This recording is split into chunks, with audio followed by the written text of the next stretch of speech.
All right. If you are one of those unfortunate students that get here earlier, you'll be called on first, since you're the first people to appear on my screen. Regina, what do you think one benefit of having a testing suite provided for you is? I would say that you're able to see if there are errors within your code early on, That's a great answer. or Yeah, throughout. Yeah, I guess just earlier on, I yeah. say. Able to see if there are any errors early on, right? In the implementation of your application code. Now, thanks, Regina. When I say application code, I actually mean the code it takes to run your program, right? To do the thing, which is different from test code, which is code you use to run your test. It can be very confusing. You need to kind of separate those two worlds early, right? Application code, the code you write to make your program run or application, and test code, right? It's all code, but test code are the tests that you will run to make sure your application code works the way it's supposed to. Oops, I provided another pro. Another benefit of tests is it ensures that the application code works the way it is supposed to, right? Your application code works the way it's supposed to, or you intend to, right? What does that mean? Pretty vague right now. We don't have a specific example, but we'll definitely dive into what that means. Ben has a question. I just wanted to kind of add something to the pros list. I think it's also really beneficial that testing allows you to kind of map out a roadmap. Just kind of take it step by step and implement things that it's a kind of like a guide to your next steps, basically. Sure. Thanks, Ben. I think it's a really good point. Before I jump into that, I'll definitely write that there. Define what TDD is. It simply stands for test-driven development. And guess what? It's going to be one of those vocab answers that uses test-driven development. A methodology, as we're going to call it, of writing tests first to drive the development of your application code. Writing tests first to drive, the implementation of your application code, right? So TDD is a methodology, right? TDD is a methodology. That's another way to write tests, which we won't do, please do not do, is called backfilling your tests, right? You write your application code first, and then you write your tests afterwards. We're going to be fairly dogmatic here and say, please write your tests first if possible, and then write your application code. So as Ben mentioned, testing allows you to make some decisions up front, right?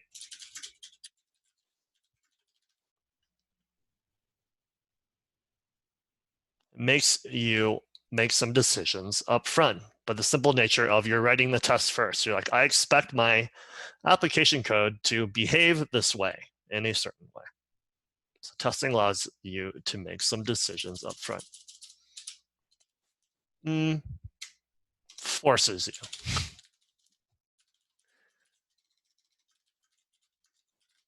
Right? And that can be a good thing. It's like it forces you to think one or two steps ahead of like, what's the actual thing you're testing? And what's the expected behavior or change state of the application?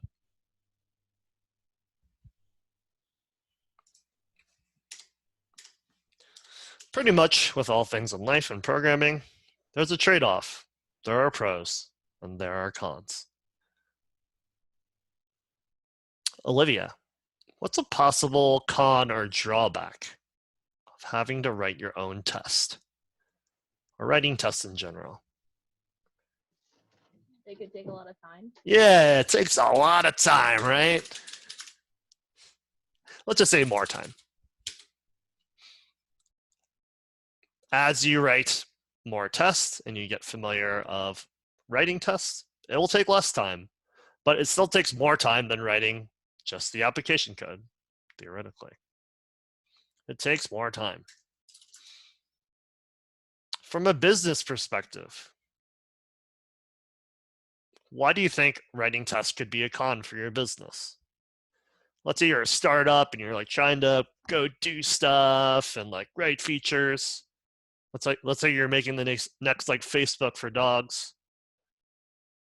Why could, writing tests be a con for you? From a higher level, 50,000-foot business perspective. It's related to it takes more time. Jeremiah, what do you think? I think one of the reasons you may not think of the problem you initially have. So you're not really thinking of like how to break your code sort of sense. And so there's also the, like, for instance, like a bank trying to have like an ATM, like they probably would hire somebody else like at a company to try to break into it because they may not think of the same reasoning to, I guess, how you conducted that code in the first place. So I'm a little bit confused. Is that a pro or a con to writing? That'd be more of a con because you don't know you don't know the errors you may have in the future. Okay.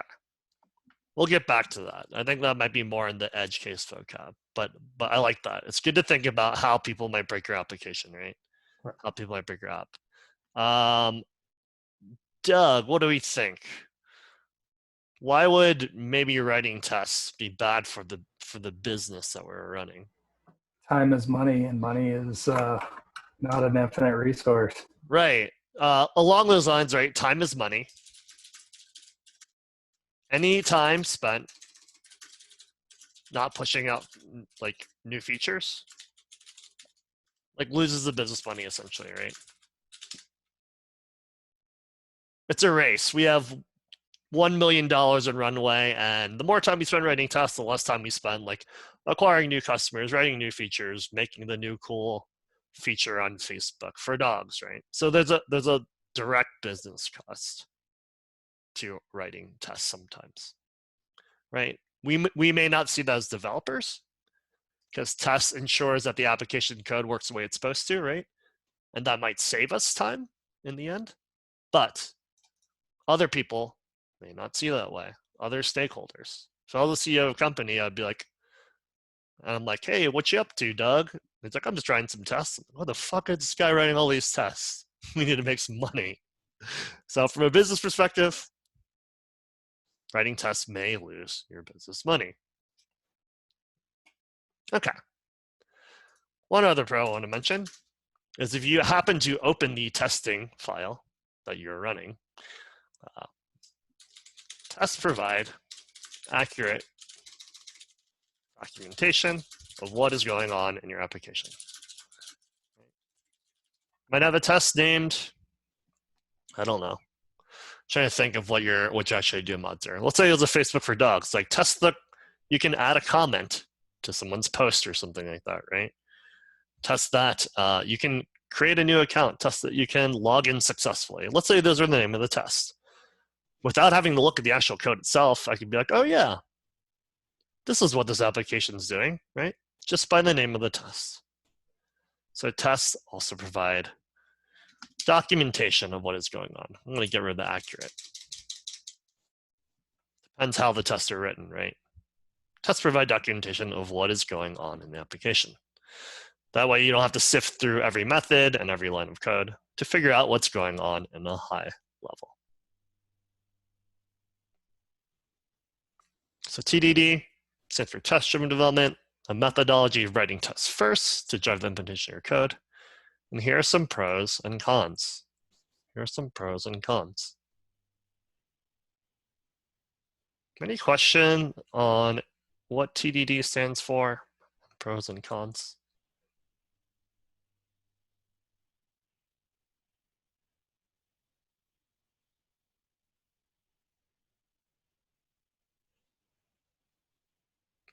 Dominic has a question. Go ahead. Have you ever worked on a team or heard of anywhere where some developers use it and some others don't, or is that even possible to implement? Yes. It could be a personal stylistic choice, right? Where you're like, hey, I'm going to write the implementation code first and then write the test. So it could differ even in the same team, right? Like I said, this is just a methodology, but at the Turing School of Software Design, we'll ask you to write your tests first. There's no way Okay, to I gotcha. prove on our end that you actually wrote the test first, right? Because it's a methodology. It's like you do this thing, you do this thing, you do this thing. You're not like looking over your shoulder and going, oh yeah, did you write your test first? We have no idea. But writing your test first provides you all these pros. Lots of pros, less cons. We're not worried about these, right? You're here to work a long time and you're not working at a business, so we don't care.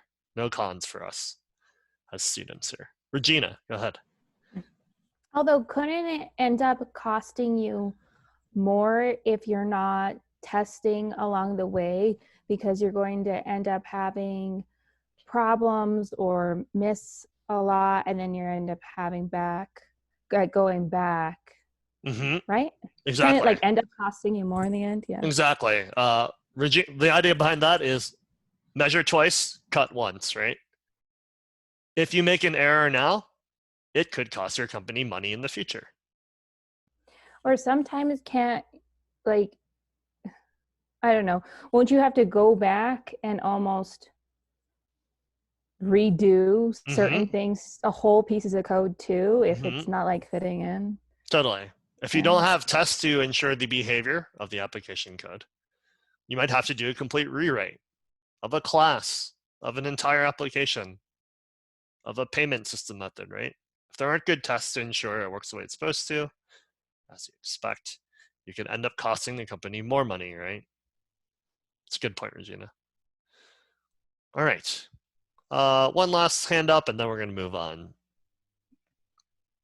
Is it Jesus or? Yeah, Jesus is fine. Just going back to it's pretty much relates to what we're just talking about.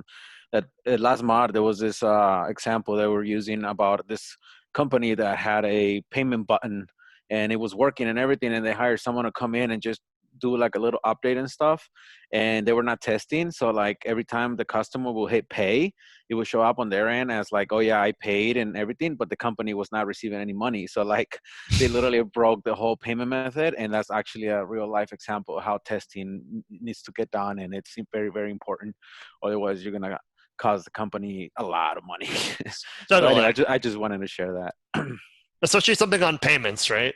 That's how the company makes money. If you had a different feature that might be broken, might be less critical, but around payments, you probably want so many tests to make sure that your company is making money through the payment button. Good example, Jesus. All right. More fun, high-level examples. You're like, how's this relate to code? We'll get to that. Is everyone familiar with the childhood game tic-tac-toe? It doesn't have to be a childhood game. It's just a game. Or for those across the pond, noughts and crosses. Cool. I hope most of us have played this. If not, sorry about this example. Okay. So think about tic-tac-toe, a tic-tac-toe board. And we were like, well, what is some state and/or behavior we want this board to have? Some state or behavior we want this board to have. I'll give you the first one. We want to make sure the board exists. The existence of a board. This might be a test we write first. This might be a test we write first. I'm going to use a different color for test. It'll be magenta. Purple. We want to make sure the board exists. That might be the very first test we want to write about our board. So if we're using test-driven development, We write our tests first. Test. Here's our tests. Don't worry about in a code way, like how we write it. Who cares? It's a high level example. We want to make sure the board exists. Okay, I'm going to write the code that makes that test pass. Ready? Oops, that is the wrong tool. It's been a while. Ready? We want to make sure that board exists. La la la la la la, board exists. It's just a square. All right, we'll give a little check mark. We're done with that test. Like I said, test-driven development is writing your test first, and then the implementing code. Cool. The board exists, we have it. When we are writing or using this methodology, test-driven development, we want to think about next.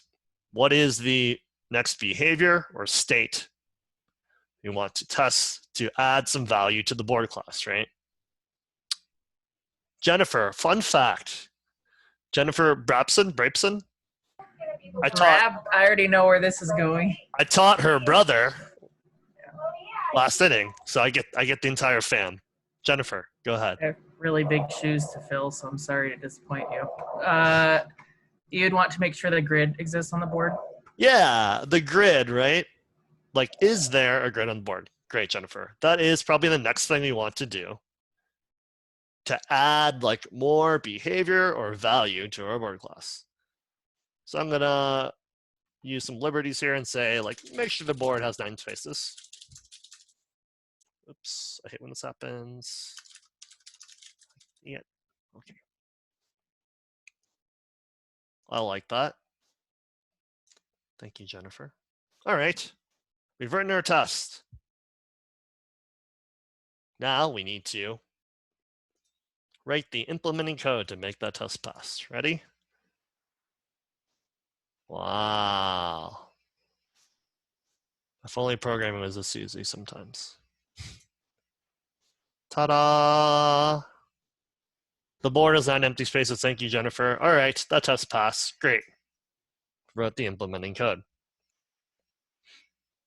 What's the next behavior or state we might want? Will, go ahead. We'd want to be able to draw X's and O's in the grid. Love it. We want to draw X's or O's. Let's call that. Can we mark the board? Yeah, boy. With an X or an O, something like that, right? Awesome. Okay. Will, where do we want to mark the board? Wherever you want. With what piece? Go ahead. Yeah, an X in that second one. Right here. Okay. Yeah. Great. We marked it with the X. Cool. We've marked the board with our X in a row. Now, Will, I got some follow-up questions for you. What if I was the O player, right? The O player goes next, and I wanted to mark in the same space. Should we allow that in our application? No. We should not. Does anyone know in the chat what that's called? When we want to prevent undesired behavior. We want to prevent undesired behavior, right? If I was O and I went here, that would fuck up the game. We don't want that. Ben, do you know what that concept is called? Is that an exception? Ooh, so close. Okay, tried. Oh, an edge case, right? An edge case. That means thinking of undesired behavior, shired behavior. Edge case is like any undesired behavior that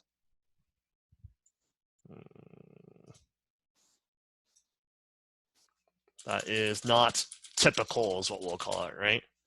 Like normally, if someone's presented this board and they're O, they wouldn't go there, obviously, right? But they can enter that space and go there. So we want to prevent that from happening. So in this case, we want another test that's the edge case, right? Let's do like this, edge case. Prevent a player, we won't use the word player, prevent the same space from being marked twice, right? Prevent the same space from being marked twice. Okay, let's say we're O and we're trying to go in this space. Our application's like, nope, go again, you're not allowed to go in the space. There's already space there. We're like, okay, well, let's go to the center. Cool. Now we have this edge case. We have to think about prevent the same space from being marked twice, right?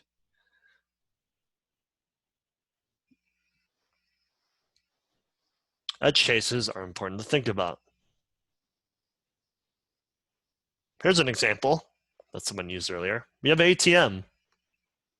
You have $1,200 in balance in there. We want to withdraw $1,500. If we did not have an edge case test, the ATM would spit out $1,500 and we would be rich. All the money is ours, right? So we need to test for things that, edge cases in our application, right? How can users break our application? We want to prevent that behavior from happening. We want to prevent that behavior from happening. The time is 28 after. We'll give you a little 5-minute palm out, so 34 after. We'll get into a little bit more practical things on test-driven development. See you then.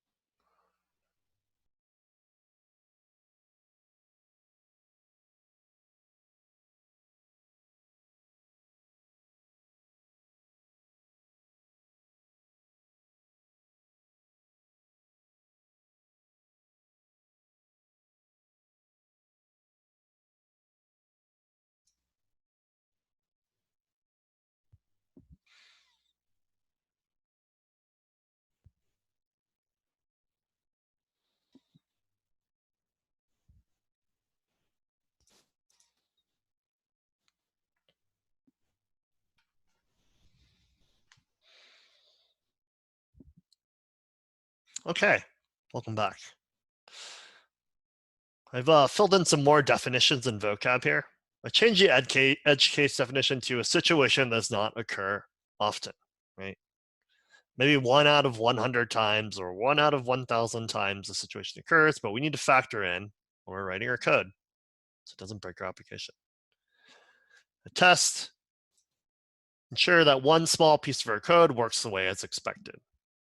Often tests one method. Often testing one method. Another example of edge case is there was a show I really wanted to go to 3 or 4 years ago, and that was the thing. I tried to pass in a negative quantity for the amount of tickets I wanted to purchase because it was sold out. Didn't work, but good to think about edge cases if you are trying to do that sort of thing. All right. Let's get a little bit more into these other vocabulary terms. A gem. This is something you may or may not be familiar with. Does someone have a definition for what a gem is? If you want to raise your hand and volunteer. If not, I'll just provide it for you. Well, a gem is Ruby's version of a library or dependency. You also see that term a lot. Probably using too many words, apologies. Gem is Ruby's version of a library or, wow, I missed so many letters here. Dependency. What is a library or dependency?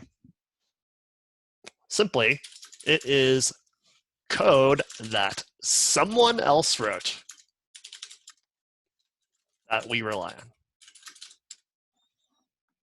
A library dependency is code that somebody else wrote that we rely on. Here are some examples of gems you might use. Today, we're using a gem called mini-test, which is code that somebody else wrote so we can write tests for our Ruby applications, right? There might be a gem that deals with date and time. Date and time is a very difficult problem in programming.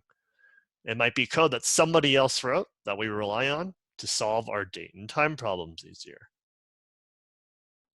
Those are just some examples. Maybe there is I have no idea, an advanced math library or dependency that we need certain math things.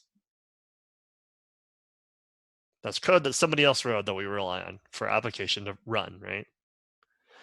In this case, we're relying on a gem called mini-test, which is a testing suite to run tests against our Ruby code, right? To run tests against our Ruby code. Genevieve. So I was just curious, if you use a gem and somebody else runs that code, did they also have to have the gem in order for it to work? The answer is to run the code, yes, in this specific case. They would also need that gem installed, right? So like, let's say I'm another developer and I want to run this mini-test stuff.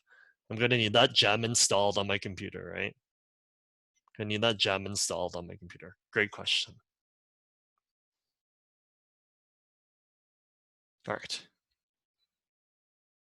Let's get a little bit more into folder structure. Sorry, this folder structure is incredibly hard to see. There's nothing you can do about it. Maybe there's something you can do about it? Nope. Okay. Here's my folder. Let's say this is the name of your project, right? Probably want to call this like tic-tac-toe or something, actually. So that's what we're doing. It won't let me rename it for some reason. Okay. Here's the folder structure we want by convention. We have a lib folder where our application code goes, and we have a test folder where our test files live, right? Now, what does convention mean? Convention means we are doing things a certain way, so other developers can navigate our code easier, right? We don't need a lib folder. We don't need a test folder. It could all just live in this root directory called intro to testing. But what it does is it provides developer empathy, right? So other people know how to navigate our code if they want. That's all it does. It doesn't have to be in these folders. But if it isn't, I'm going to be so angry with you. I'm just kidding. But it should live in these folders by convention. So since we're doing test-driven development, let's create our test file first. If we had a test file where we want to test the board, guess what? Go and name that file. The board underscore test RB. Ta-da! Here is the way we are going to write our test. First, we need to require mini test. That's the gem we have. Oh, sorry. First, you would do gem install mini test, which I already have, but I'm just gonna show you what that looks like. Ta-da! We have the mini test gem, the latest version of it. All right, here are the things we require. Mini test auto run. We require mini test pride as well. What do these two things do? Mini test auto run, it provides us an easy and explicit way to run all our tests, and mini test pride just add some color for our test. Just add some color for our test. Let's just make sure we don't have any errors. Let's go ahead and run Ruby test board test.rb. It should be 0 tests run, 0 passing. Ta-da! I need to check out my terminal. This is a new computer. So there you go. We know at least mini test is set up, right? 0 runs, 0 assertions, 0 failures, 0 seconds. All right. Cool, we're all set up. You're gonna want those require statements at the top. let's talk a little bit about mini test convention and setup. First, we need a class name. And this is going to be the name of class tests. As you learned in this morning's lesson, you're going to use, I forget what it's called, Pascal case. I call it title case because like all titles have uppercase at the beginning of every word. The name of the class that is under test, right? So what is the thing we're trying to test? It would be board test, right? Testing the board. Next thing you do, don't worry about inheritance or what this little less than size means, but we need to inherit from mini test. What does that do? Well, it provides us all the functionality of mini tests so we can write our tests accordingly.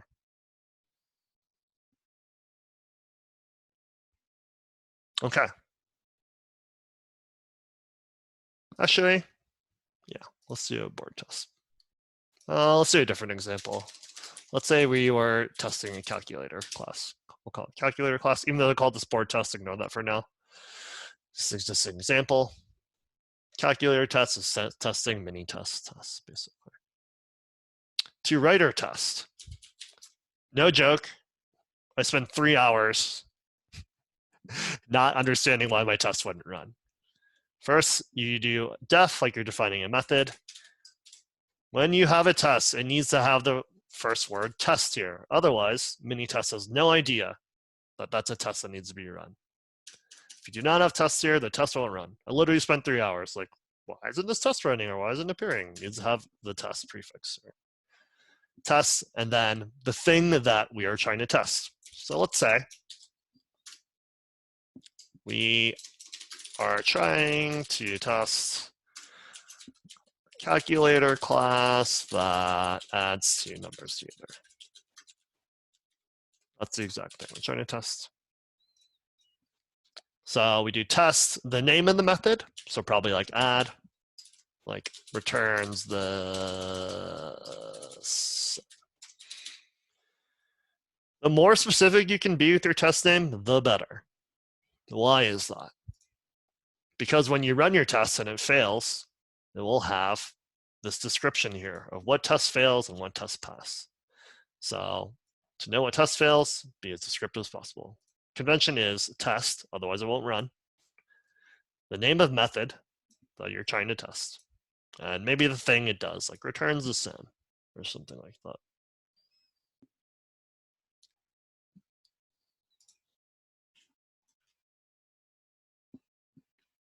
All right, let's go a little bit into what a assertion is. I'll show you what assertion is in mini tests.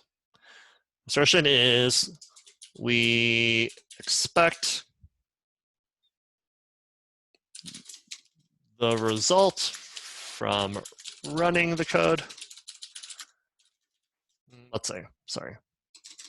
We have an expectation that is equal to some state or behavior in our code. It's not a great definition. It's the best way I can think about it. We have an expectation that's equal to some state or behavior in our code, basically. I'll show you what this means. First of all, since we're doing test-driven development, we have to come up with the expectation first. So what would the expectation be? Like, what do we expect the add method in a calculator class? What would be the expectation of adding 1 and 2 together? 3, right? That would be the expectation. So if we want to find out if two things are equal to each other in mini tests, we would use assert equal. And then so the expectation of adding 1 and 2. You do the expectation first, which is 3. You might even do this, right? Like expected sum is 3. We say the expected sum, comma, sorry.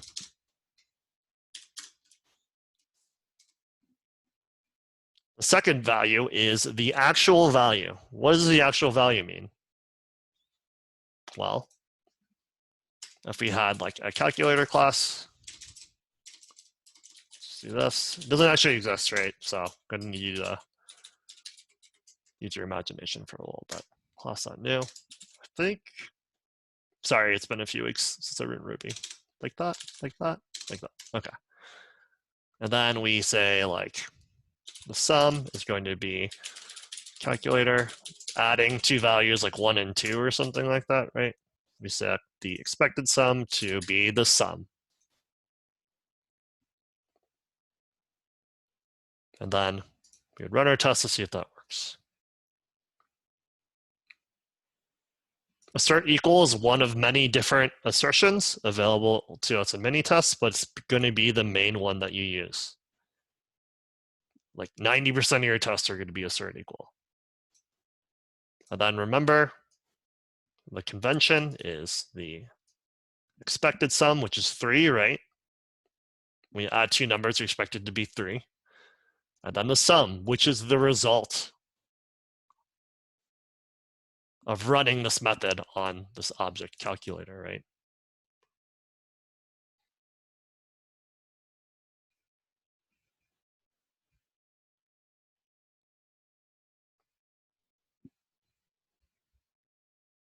There's probably so many fucking questions. And I got you, fam. All right, Jake, what's up? Yeah, so it seems like at that point then, obviously using our imagination here, we would have to have like a calculator class in a different file that has the method add. That is correct. Okay. Makes sense. That is correct. We're actually going to do it for the board class here soon. So I can show you how it actually will work. But this expectation is a little bit easier to reason about, right? Everyone knows how to add two numbers together. So that's why I showed you this example, basically. This is, sorry, calculator. Yeah. Okay. And do you want a new file for every single test you're doing? Or can you have like multiple tests in one calculator.rb file or board test.rb file? You want all your tests that test the calculator class to be in this file. Okay. Right? Each one, here's a good. Each test that you have, if you can, should only have one assertion. Why do I say that? The reason is it's going to make your actual code smaller and more modular, right? If you have all these fucking assertions in here, sorry for the language. If you have all these assertions in here, that means your method is probably doing too many things, right? Method's probably doing too many things. So, yeah. All right, Kyle, go ahead. What is a typical number of tests that we'd write for a single class? At minimum, you want one test per method. Okay. At minimum, that includes like initialize too, right? You want one test per method. As we saw in our tic-tac-toe example, if you mark the board, you're going to want another test. The test the edge case, right? The thing that's unlikely to happen but can happen. Prevent the same space from being marked twice, right? Prevent the same space from being marked twice. So at minimum one. There are some exceptions to that rule, but we won't go into that. Trevor, go ahead.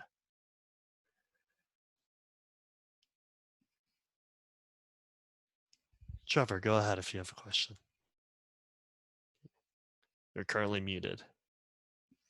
Sorry about that. No problem. So when you're providing your arguments for assert equal, those do not have to be in parentheses, correct? They don't.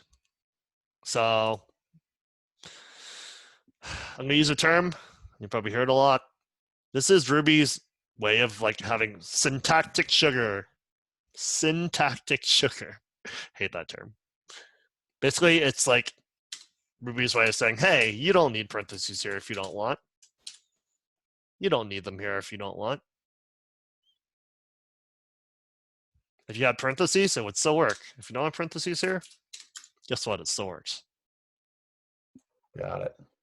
It's similar to this, right? Calculator new. If you didn't have any arguments you passed in, you could do this, you could do this, right? Both those are valid, but just saying Ruby's helpful way of saying, hey, do you want to write less characters because your fingers hurt?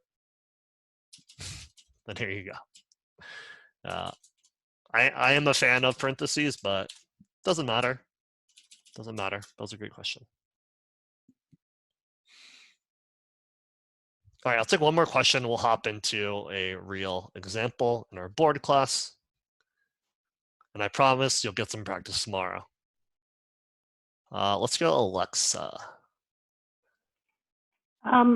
So if you're writing a test, is it a best practice?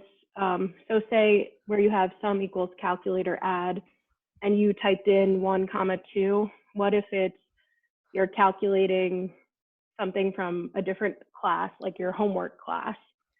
So when you're writing your mini test for calculator, should you be referencing that other class, or because you're only testing the calculator, you should put in hard code?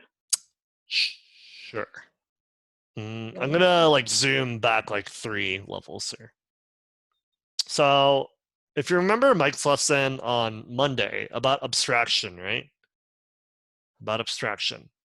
You might have a class that calls all these other classes, right? In tic-tac-toe, that would be the game class, right? It needs to call board. It needs to call like rules. It needs to call like, I don't know, like check for a winner class or something like that. It needs to call all these other classes. So in that case, you probably would need to like, yes, require all those files, create new instances of all these things, right? Because it's the higher level abstraction that like relies on all these different things, right? The game class relies on the board and like check for a winner and like rules of the game and like the input output of the game, right? Like how you like enter information. So in that class, yes, you need all those things. For just calculator, don't really need them. Just need to test things that are specific to the calculator. Okay. Great question. Yeah. Sorry. Yeah, that's very conceptual and hard to explain without drawing stuff. But all right, real quick, since we talked about tic-tac-toe this entire time, let's do the board test so I can explain one other concept. Test the board exists. Okay. So do something like this. Board equals board.new. And then assert instance of is one of the assertions you can use in mini tests. If you're like, hey, where can I find these assertions? Mini test assertions. Mini test assertions. Like I said, assert equals the one you're using for 90% of them. But includes could be a useful one if you have a collection. And definitely this one, assert instance of when you want to ensure the existence of something. I will put this in the notes so we have it.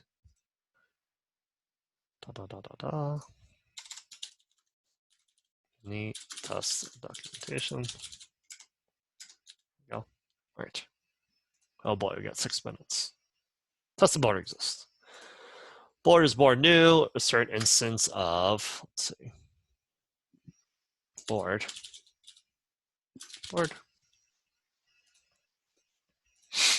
So we're just saying create a new instance of the board here, assign it to the board variable. Start the instance of the board class.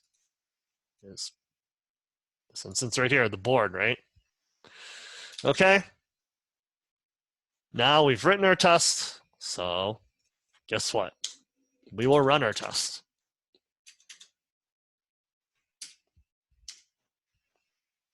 Why do we run our test first? Well, we want to make sure everything's set up correctly, right? We want to make sure everything's set up correctly. Do not write the implementing code until you've seen a failing test. Error, uninitialized concept board, test board, what? Oh. Test board exists, okay. Makes me wonder if I've done this right. It's not the error expected to be. I would expect it to say like no instance of, like the board class doesn't exist itself. All right.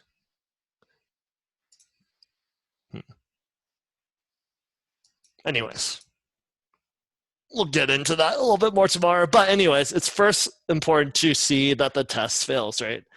The test fails. All right, so we read there, uninitialized constant board test board. I think that's because we need to first, well, we don't have a board class itself, so let's implement that. Board.rb, class board, and probably need to require that. I know no code. Backslash board. All right, save that, save that. Let's run it again.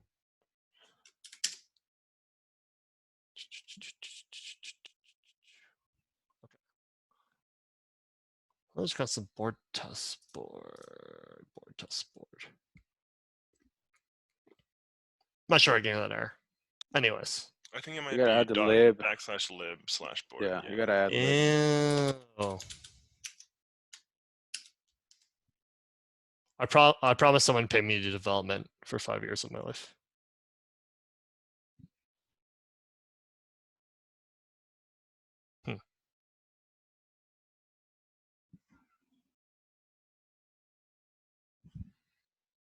All right.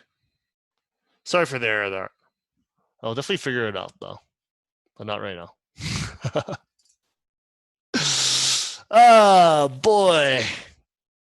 This is what you get when you don't write Ruby for 7 months and then you just try to do it first time. Okay. Let's say the last 2 minutes for any questions. I promise I'll show you how to do that tomorrow. I'm in JavaScript land and it's real shitty. I'm glad to be writing Ruby again. Say the last 2 minutes for any questions. Like I said, we'll hop into more tomorrow. Kyle. One question I had is sometimes it seems like when I'm trying to run tests, I need 2 periods in front of the /lib, and other times I only need 1 period. And so I'm just curious if I'm in the wrong directory when I'm running those. Oh, like when you're running them in your like from the terminal, is that what you're saying? Yeah, because typically I'll cd into the test file and then I'll run the test from there. I see. I mean, you can do it either way, right? You can run it from the root directory and just say Ruby test, which is the name of the directory, / the test file you're trying to run. Or And then I only need the 1 period in front of the /lib. And the require, is that what you're asking? Yeah. Unsure. Okay. Sorry. No worries. Okay. The first 55 minutes of class, so good. The last 3 minutes, a little rough for me. That's okay. I'm sure it's something that simple that I missed. All right, you have something at 2 o'clock. Some community thing, I think. But we'll pick up tomorrow from where we are here. Get you some practice, show you some more examples. Thanks for your time. Thanks, See you Bob. later.